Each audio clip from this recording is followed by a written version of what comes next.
Now, I will invite Sri Madhu Pandit Dasa ji, a highly esteemed spiritual leader and humanitarian, over 4 decades of dedicated service to society. He is distinguished alumnus of prestigious IIT Bombay. His impactful initiatives have improved the lives of millions, ranging from remarkable temples and cultural complexes showcasing Bharat's rich heritage to promoting Hindu Dharma and Bharatiya Samskriti globally.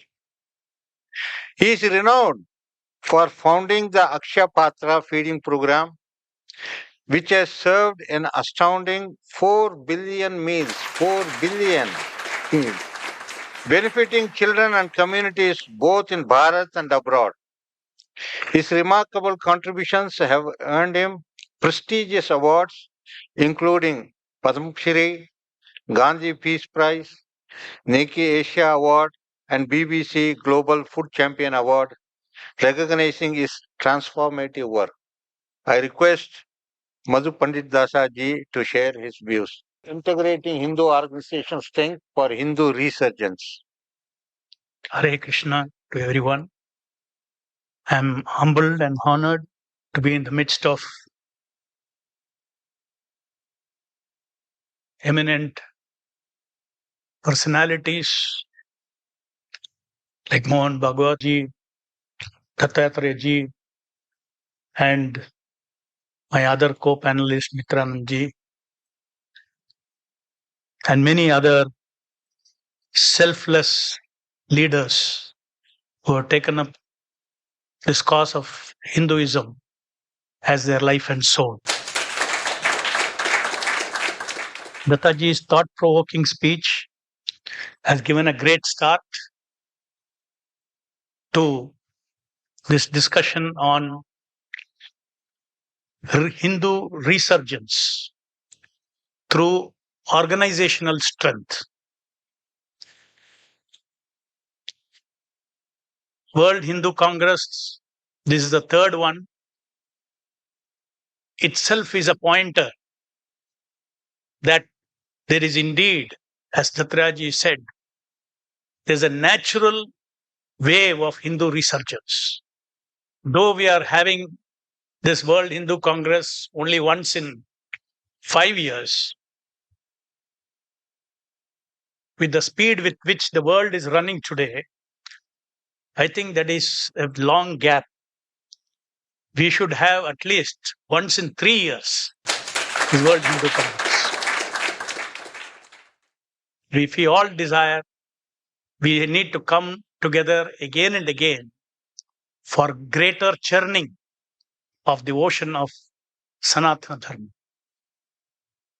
Dattatreya ji has enunciated some key problems, challenges that we are facing, which is weakening the combined forces of Hinduism.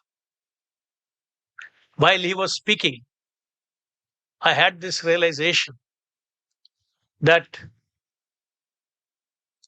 our Hinduism should be seen as a tree.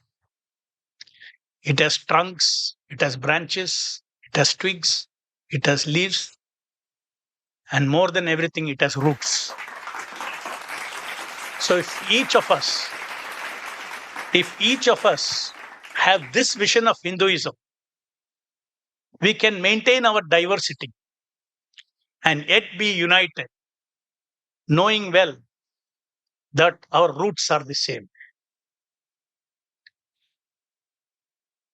In a way, the various paramparas, various schools of thoughts of our Vedanta, they're like different branches maintaining a transcendental variety of thoughts. And ultimately, one thing if we see, all these schools of thoughts agree upon the common background of practices, traditions, customs that we call as, which we all practice as Hindus. These conferences are a great opportunity to discuss various challenges and opportunities faced by the Hindu community and propose resolutions, practical resolutions. What is the need for this Hindu resurgence? Our Sanatana Dharma is universal and eternal way of life. We all know Ram Rajya. It was not a dream. It was there. It worked. The principles of Sanatana Dharma, if properly followed, then definitely there is no space for envy, hatred, anger. Love, peace, compassion were prevalent in such a society, which helped the inhabitants achieve progress in all aspects of their life. There is a need for resurgence, especially because we are today very, very, very far away from these past glories of Ramarajya. Hence, we need resurgence. There's much Sanatana Dharma can give to this world. The practice of Sanatana Dharma in society has declined in modern era due to various reasons. Envious of Bharat's material richness, there were constant invasion on our country, temples were destroyed, gurukuls were dismantled, seed of inferiority was sown in people's minds, a sense of denigration, as Dattatreya said, about their own community, customs and traditions, so that they could create a rift within the community and drive people away from Hindu Dharma. It's happening even to this day. Hindu resurgence means Bharat has to get back all that has been lost over the centuries. We should get back. Then we are successful. We can successfully say Hindu's resurgence has completed its journey. In modern times, there has been false propagation of Sanatana Dharma by media, powerful people, influencers, resulting in a dilemma in the minds of common Hindus about their own religion. Many of the customs, tradition, practice of Hinduism are being undermined by the anti-Hindus. We are in this vulnerable situation. Hindu resurgence can happen only if all the Hindus and Hindu organizations can join together. It is our very philosophy that we all agree that there are always two forces on this earth, the Asuric and the godly forces. The present time is no exemption. Hindus' resurgence, therefore, also means that all the godly forces should join hands together to face all the challenges that Hinduism is facing today all over the world. Over the years, as families became nuclear and disjointed, the practice of Sanatana Dharma and bonding in the family has reduced. Due to absence of guidance from elders, due to nuclear family, a majority of Hindus started neglecting their culture and traditions, terming them as superstition and myths due to lack of proper education of our Hindu principles, values, and samskaras to a rational modern youth. On the other hand, they are attracted by faiths, other practices from other cultures and communities in the name of modernity. Generations are passing by, and this cultural gap is widening each generation. Therefore, Hindu resurgence also means to ensure that the Hindu parents have more children and move away from the nuclear family to families with at least 3 children.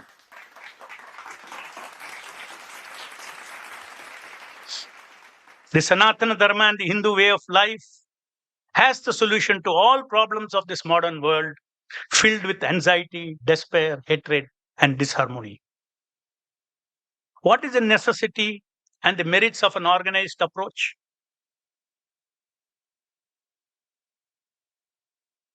As Dattatreya said, our Srila Prabhupada, Bhaktivedanta Swami Srila Prabhupada, he also said purity is a force. Individual purity is a force. Everything happens miraculously. Spiritual energy comes, empowerment comes to unite by being selfless. That is the meaning of purity. Very beautifully, the Tatriyaji said that there are some people who work for the organization, and there are some people who use the organization. This is a very important observation. So, this constitutes purity, individual purity and collective purity of the organization. Collective purity means there should be a sincere purpose to unite, a sincere purpose to see that we are a single tree. I can spend my time as a branch, as a leaf, but I have to understand that I am part of this big tree. And such a tree will grow like anything all over the world, giving shelter to people from all over the country who are not even Hindus, born Hindus. An organized approach is essential to bring about a significant transformation in any sector. Therefore, we need to develop a systematic and a structured approach for Hindu revival. The kind of organized approach will provide an opportunity to think effectively and facilitate clarity of thought with respect to what is the current reality, what is the vision, and what is the process to reach that vision. Such an approach will result in a structured roadmap and consistent progress. Taking one step at a time and accomplishing it will instill confidence and motivate us to reach the desired goal of Hindu Renaissance.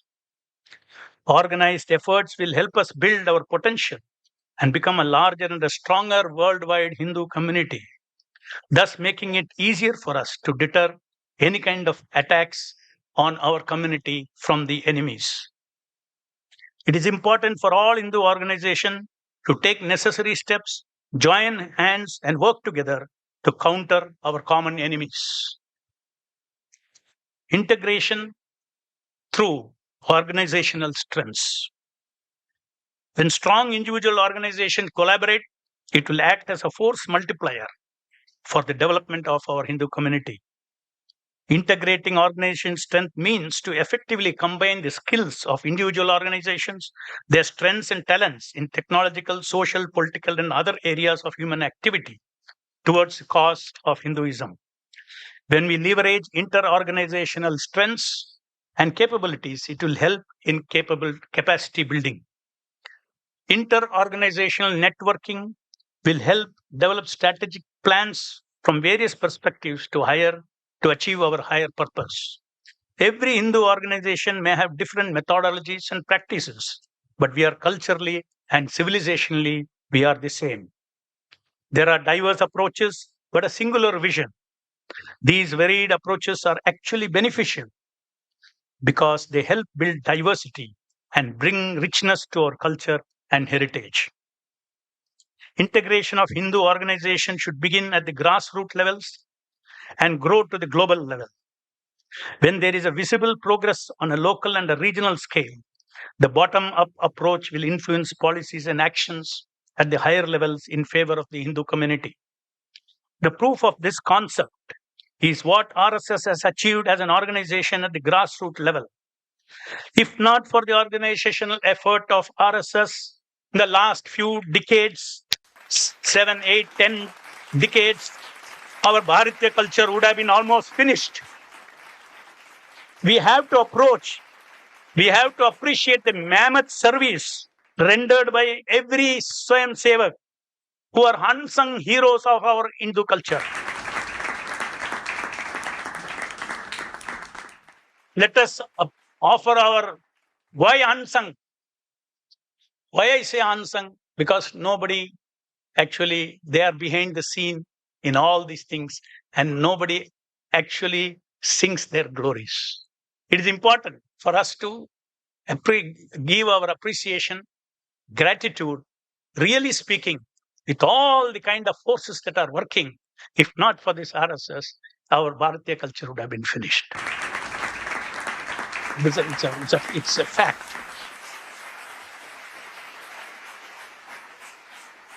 Collaboration of all sizes of Hindu organization, whether large or small, will immensely benefit our community. Such collaborative approaches will result in greater synergies.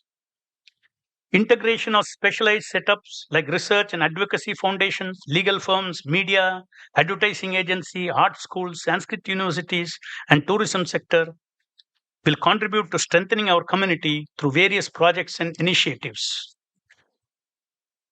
Inspiring exceptionally talented and influential people like celebrities, especially youth, to participate for the Hindu cause can be another integrating strategy.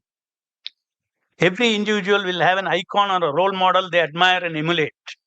When these icons endorse Hindu Dharma, their followers will accept and practice our Dharma. Such influencers can create a ripple effect and expand the Hindu community. We also have to effectively use the technology to create educational videos explaining the rational basis for many of our worship, deity worships, the cultural practices, festivals, so that will generate interest in the people across the globe, irrespective of their culture and faith, to inculcate the Hindu way of life. My prayers for success. Hindu revival is a need of the hour for the welfare of our community, society, state, nation, and the world. Our rich culture, tradition, values, and dharmas are the greatest gifts we can give to our future generations, to this world. As spiritual leaders, I am confident that integrating organization strengths and using a structured approach under the direction and guidance of saints, sadhus, and spiritual leaders will boost the resurgence of Hindu Dharma. We are laying the foundation for this intergenerational project that can be carried forward by younger generation with even greater enthusiasm and determination. I pray to Lord Krishna and all our acharyas to shower their blessings upon us and help us become successful in our sacred endeavor to revive Hindu Dharma to its original glories. I once again thank you all for being part of this conference and giving me an opportunity to share some thoughts. Hare Krishna.